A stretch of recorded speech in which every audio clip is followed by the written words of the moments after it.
أعوذ بالله من الشيطان الرجيم. بسم الله الرحمن الرحيم. إن الحمد لله نحمده ونستعينه ونستغفره ونعوذ بالله من شرور أنفسنا وسيئات أعمالنا. من يهده الله فلا مضل له ومن يضلل فلا هادي له، وأشهد أن لا إله إلا الله وحده لا شريك له، وأشهد أن محمدا عبده ورسوله صلى الله عليه وآله وسلم تسليما كثيرا. أما بعد، د سرور کائنات صلی الله علیه و آله وسلم ژوند. محترم ورونو، زموږ قصه دې ځای ته رارسېدلې وه د ربیع الاول د میاشتې د 12مې ورځې چې د دوشنبې ورځ وه. د سهار د لمانځه پر وخت د رسول الله صلی الله علیه و آله وسلم د راوتلو بیان کاوه، او دا هغه ورځ ده چې په دغه ورځ رسول الله صلی الله علیه و آله وسلم د دې فاني دنیا څخه رحلت کړی دی. او په دغه باره کې مو د امام بخاري رحمه الله هغه حدیث شریف بیان کوي چې د انس رضی الله تعالی عنه څخه یې روایت کړی دی. او اوس به د واقعاتو بیان د هغه ځای څخه را شروع کو. امام بخاري رحمه الله د انس رضی الله تعالی عنه څخه روایت کوي چې د دوشنبې په ورځ مسلمانانو د سهار لمونځ د ابوبکر صدیق رضی الله تعالی عنه په امامت ادا کاوه، چې نابو بره رسول الله صلی الله علیه و آله وسلم هغه پرده پورته کړه چې د حضرت عایشه رضی الله تعالی عنها د خونې او د مسجد په مابین کې وه.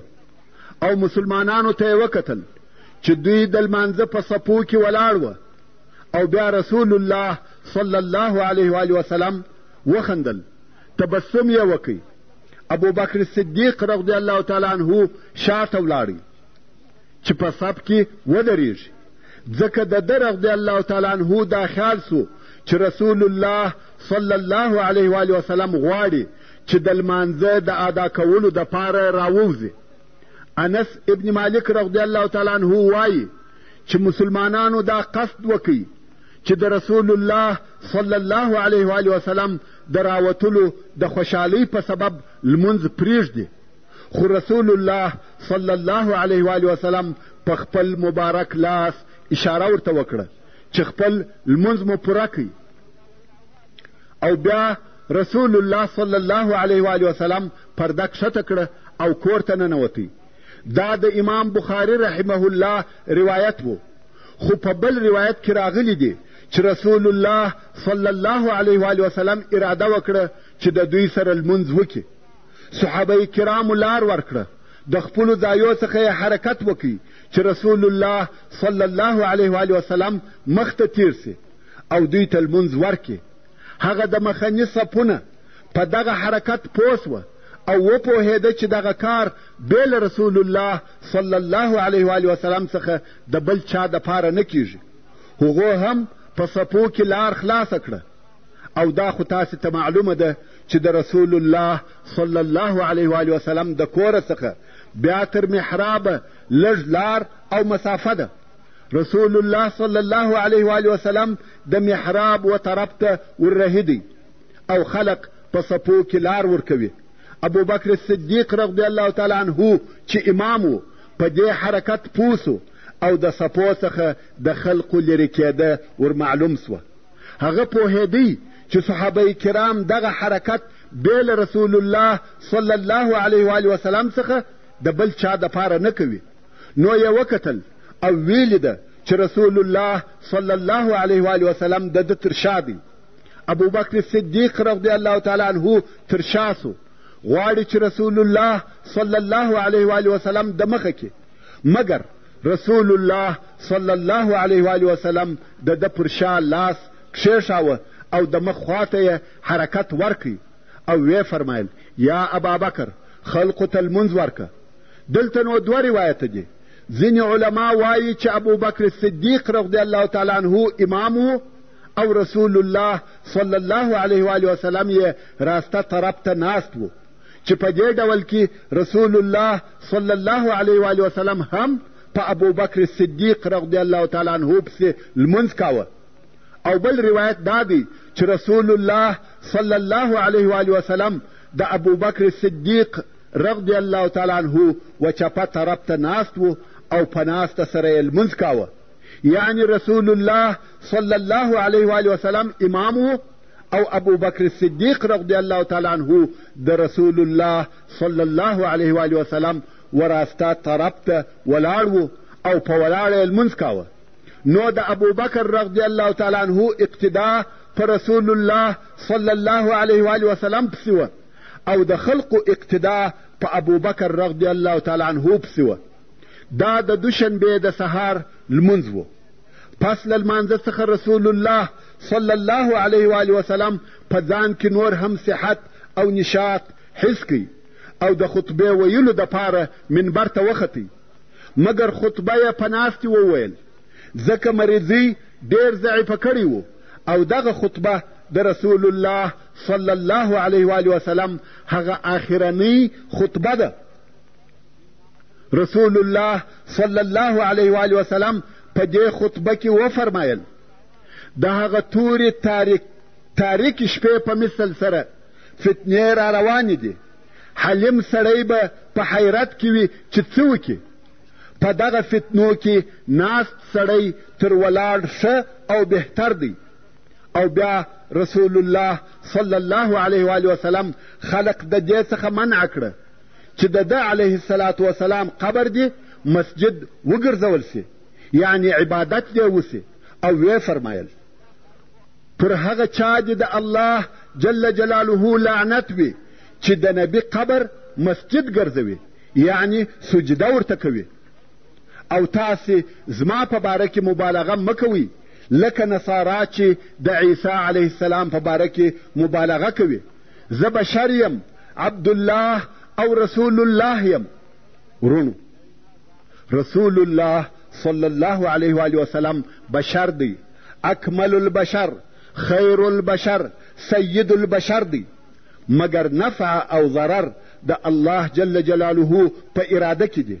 لکه څرنګه چې الله جل جلاله فرمایي قل لا املک لکم ضرا ولا رشدا. ای محمد صلی الله علیه و آله وسلم و دوی ته ووایه چې زه ستاسې دپاره د نفع او ضرر مالک نه یم. او بیا رسول الله صلی الله علیه و آله وسلم په یوه لوی او مهم وسط سره امر وکړي. وی فرمایل لا یبقا فی الجزیرة دینان. په جزیرة العرب کې به دوه دینه نه پرېږدي. د کنیسو او نورو ادیانو د عبادت خانو جوړول په ټوله جزیرة العرب کې منع او نه دي روا. مګر اوس خلق په دغه باره کې سستی او تساهل کوي. کنیسې او د نورو ادیانو عبادت خانې په جزیرة العرب کې موجودې دي. حال دا چې دغه د رسول الله صلی الله علیه و آله وسلم واضح او صریح امر او وسط دی. او رسول الله صلی الله علیه و آله وسلم د لمانځه د ادا کولو ډېر شدید وسط وکړي او وی فرمایل اوصیکم بالصلاة. رسول الله صلی الله علیه و آله وسلم په آخرنۍ خطبه کې د لمانځه په باره کې ډېر ټینګار او تاکید وکړي او وی فرمایل العهد الذي بيننا وبينهم الصلاة فمن تركها فقد كفر. حتی چې د لمانځه پرېښوونکي ته یې د کفر لفظ استعمال کوي او کافر یې وبلئ. په دغه خطبه کې رسول الله صلی الله علیه و آله وسلم د مریانو، نوکرانو او خدمتګارانو په باره کې هم وسط وکړي او وی فرمایل د هغو سره ښه د زړسوي او عدل گزاره کوي. د ښځو په باره کې یې بیا په ښه او نرمه گزاره کولو سره وسط وکړي او وی فرمایل اوصیکم بالنساء خیرا و اوصیکم بما ملکت ایمانکم. بیا رسول الله صلی الله علیه و آله وسلم خپل وسط او لارښوونې په جهاد سره پای ته ورسولې.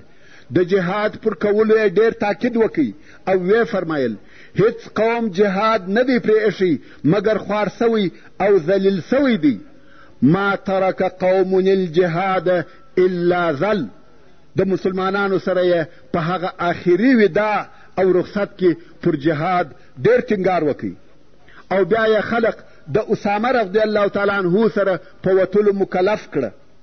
رسول الله صلی الله علیه و آله وسلم د منبره څخه کښته سو او پر خپلو مبارکو پښو خپل کور ته ولاړی. رسول الله صلی الله علیه و آله وسلم چې کور ته داخل سو، ابوبکر صدیق رضی الله تعالی عنه اجازه وغوښته او کور ته ورغلی.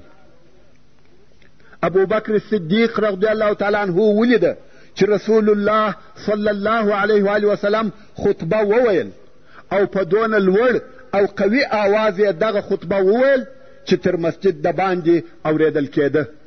خلقو دا فکر وکړي چې الحمدلله رسول الله صلی الله علیه و آله وسلم جوړ سو. نو ابوبکر صدیق رضی الله تعالی عنه ورسول الله صلی الله علیه و آله وسلم ته وویل یا رسول الله اراک برئت بحمد الله، یعنی الحمدلله وینم دې چې جوړ سوې، ماشاء الله خطبه دې وویل، لمونځ دې زموږ سره وکړي او پر خپلو پښو ګرځې.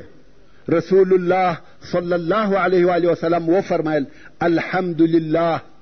ابوبکر صدیق رضی الله تعالی عنه وویل یا رسول الله اجازه راکوې چې صنح ته ولاړ سم؟ دغه 3 ورځې کېږي چې اسماء ته نه یم ورغلی. اصلا د اسماء سره چې د ابوبکر صدیق رضی الله تعالی عنه زوجه وه بل څوک نه وه چې د هغې ضروریات یې ورته راوړي وای او 3 ورځې دی رضی الله تعالی عنه هم نه و ورغلی. نو ویل اجازه راکوې چې ورسم؟ چې کم ضرورت او احتیاج درلودی هغه به ورپوره کم. رسول الله صلی الله علیه و آله وسلم اجازه ورکړه او ویل هو ورسه. ابوبکر صدیق رضی الله تعالی عنه په دې فکر او امید چې رسول الله صلی الله علیه و آله وسلم جوړ سو، د رسول الله صلی الله علیه و آله وسلم د کوره څخه ووتی او صنح ته ولاړی. وروسته حضرت علی رضی الله تعالی عنه اجازه وغوښته او د رسول الله صلی الله علیه و آله وسلم کور ته ورغلی. ویلې ده چې رسول الله صلی الله علیه و آله وسلم خبرې کوي او جوړ معلومیږي. نو ویل یا رسول الله الحمدلله جوړ دې وینم.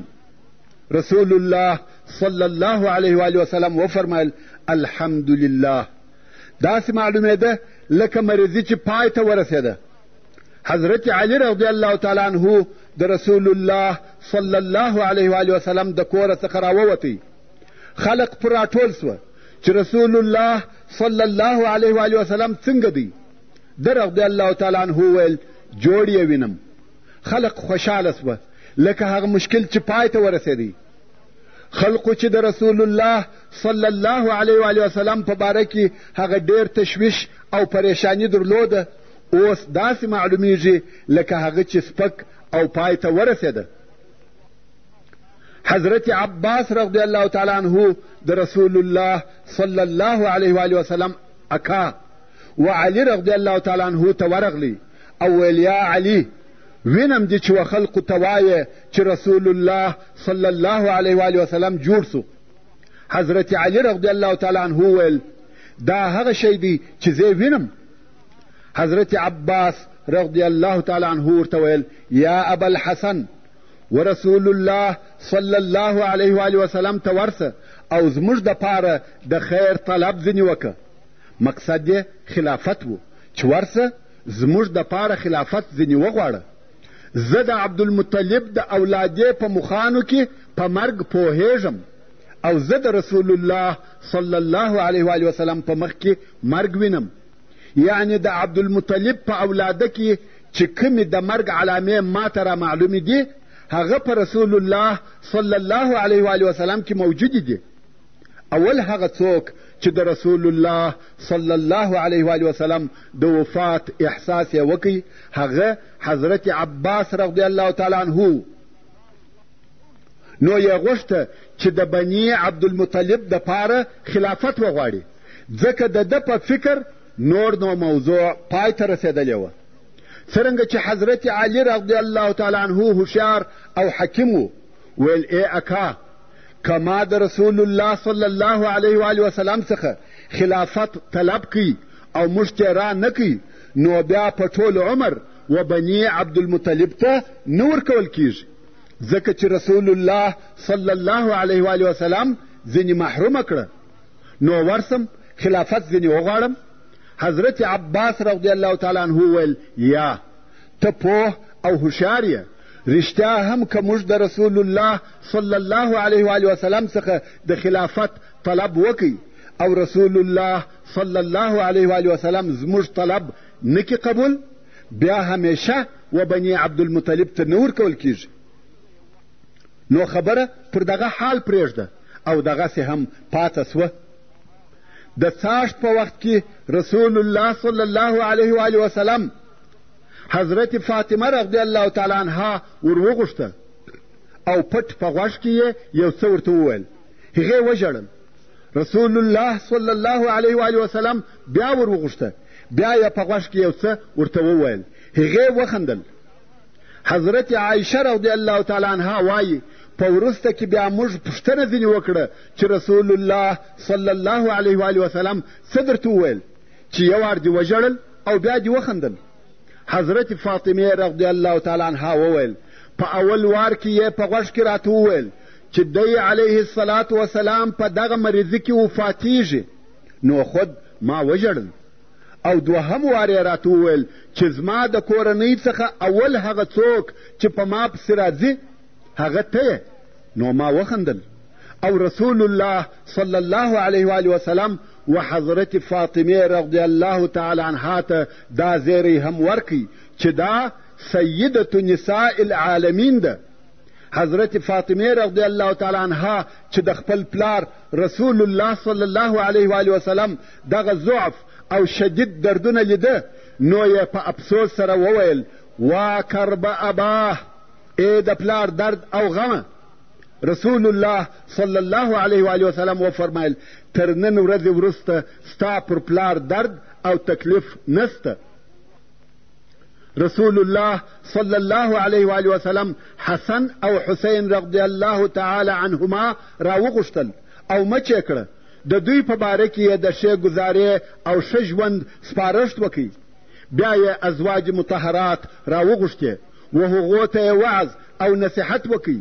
د رسول الله صلی الله علیه و آله وسلم درد نور هم زیاتېدی او د هغه زهرو اثر ښکاره سو چې په خیبر کې یې خوړلې وه.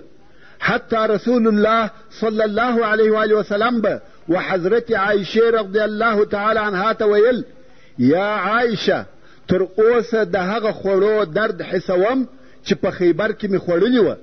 او ویې فرمایل اوس هغه وخت راغلی چې د زړه رګونه مې د هغه زهرو په واسطه پرې سوه.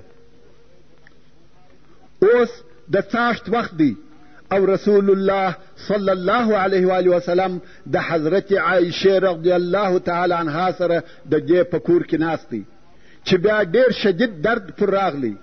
رسول الله صلی الله علیه و آله وسلم خپله شا د حضرت عایشه رضی الله تعالی عنها پر ځیګر تکیه کړې وه. په دغه وخت کې عبدالرحمن ابن ابوبکر الصدیق رضی الله تعالی عنه راغلی چې د حضرت عایشه رضی الله تعالی عنها ورور و. رسول الله صلی الله علیه و آله وسلم د ډېر درد په سبب خبرې هم نسوای کولی. د عبدالرحمن رضی الله تعالی عنه سره مسواک ورسره و چې هغه یې واهه او رسول الله صلی الله علیه و آله وسلم ورته کتل. حضرت عایشه رضی الله تعالی عنها پوهېده چې د رسول الله صلی الله علیه و آله وسلم مسواک خوښ دی. نو یې رسول الله صلی الله علیه و آله وسلم ته وویل یا رسول الله مسواک غواړې؟ رسول الله صلی الله علیه و آله وسلم په سر اشاره ورته وکړه چې هو.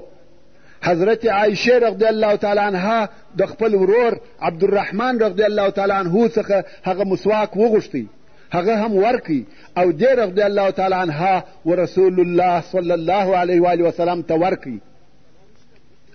څرنګه چې مسواک سخت و او رسول الله صلی الله علیه و وسلم نسوای ژوولی او پستولی، نو حضرت عایشه رضی الله تعالی عنها ورته وویل آیا زه در نرم کم یا رسول الله؟ رسول الله صلی الله علیه و وسلم په سر اشاره ورته وکړه چې هو. حضرت عایشه رضی الله تعالی عنها د مسواک هغه بل طرف وژوي، نرم یې کوي او رسول الله صلی الله علیه و وسلم ته یې ورکوي. حضرت عایشه رضی الله تعالی عنها وایي رسول الله صلی الله علیه و وسلم داسې سخت او شدید مسواک ووهه چې د ده علیه الصلاة وسلام په ټوله ژوند مې تر دغه سخت مسواک وهل نه ولیدلي. عبدالرحمن رضی الله تعالی عنه هم اجازه وغوښته او لاړی. د رسول الله صلی الله علیه و وسلم سره بېله عایشه رضی الله تعالی عنها بل څوک نه و ورسره چې بیا پر رسول الله صلی الله علیه و وسلم درد زیاتېدی. د سر او تندي مبارکه څخه د درد د شدت په سبب خولې راتویېدې. حضرت عایشه رضی الله تعالی عنها وایي پر رسول الله صلی الله علیه و وسلم داسې خولې بهېدلې چې هیڅ وخت مې دونه ډېرې خولې نه دي لیدلې. وایي د رسول الله صلی الله علیه وسلم و مخ ته د اوبو یو لوښی پروت و، په هغه اوبو به یې لاس لنداوه او پر مخ به یې تېراوه او ویل به لا اله الا الله ان للموت لسکرات، یعنی مرګ سختی او تکالیف لري. ورونو که مرګ پر چا رحم کولی پر رسول الله صلی الله علیه و وسلم به دغه دردونه او تکلیفونه نه تېرېدلی. مرګ رحم نه لري او نه د هغه څخه تېښته او چاره سته. الله جل جلاله د سورة الزمر په 30 نمبر آیات کې فرمایي انک میت و انهم میتون، یعنی بېشکه چې ته هم مرې او دوی هم مړه کیږي. بې له الله جل جلاله څخه بل هیڅوک نه پاته کیږي. نو مرګ نه پر چا رحم لري او نه څوک ځینې خلاصېدلی سي. حتی رسول الله صلی الله علیه و وسلم د ټول بشریت مکرم ترین سرور کائنات د مرګ او زکندن تکالیف حس کړه. الله جل جلاله دې پر موږ او تاسې د مرګ پر وخت رحمت، کرم او احسان وکړي. ان للموت لسکرات. پس له هغه څخه چې رسول الله صلی الله علیه و وسلم د مسواک وهلو څخه فارغه سو، لاس یا ګوته د آسمان و طرف ته پورته کړه او سترګې هم د خونې د چت و طرف ته نیولې وې او مبارک شونډان یې ښورېده. حضرت عایشه رضی الله تعالی عنها وایي ما غوږ ورته ونیوی چې دی علیه الصلاة وسلام څه وایي. رسول الله صلی الله علیه و وسلم ویل مع الذین انعمت علیهم من النبیین والصدیقین والشهداء والصالحین اللهم اغفر لي وارحمني والحقني برفيق الأعلى بل الرفيق الأعلى بل الرفيق الأعلى بل الرفيق الأعلى. دا لکه بیا چې د آخري وار دپاره وحي ورته راغلی چې ابدي ژوند غواړې او که د الله جل جلاله ملاقات اختیاروې. خو رسول الله صلی الله علیه و وسلم دغه جمله په تکرار سره ویل بل الرفیق الاعلی بل الرفیق الاعلی، د الله جل جلاله ملاقات اختیاراوه. حضرت عایشه رضی الله تعالی عنها وایي رسول الله صلی الله علیه و وسلم دغه جمله په تکرار سره ویل چې لاس یې راکښته سو او مبارک سر یې زما پر اوږه راولوېدی. صلوات الله علیه وسلامه. رسول الله صلی الله علیه و وسلم د رفیق اعلی سره ملاقسو. انا لله و انا الیه راجعون. رسول الله صلی الله علیه و وسلم د دار الفنا څخه و دار البقاء او دار القرار ته رحلت وکړي. د رسول الله صلی الله علیه و وسلم سترګې لوړې د اسمان و طرف ته پاته وې. دا د هجرت د 11 کال د ربیع الاول د میاشتې 12 او د دوشنبې ورځ وه او د رسول الله صلی الله علیه و آله وسلم د عمر 3 کاله او وصلى الله تعالى على خير خلقه محمد وآله وأصحابه وأهل بيته أجمعين. والسلام عليكم ورحمة الله وبركاته.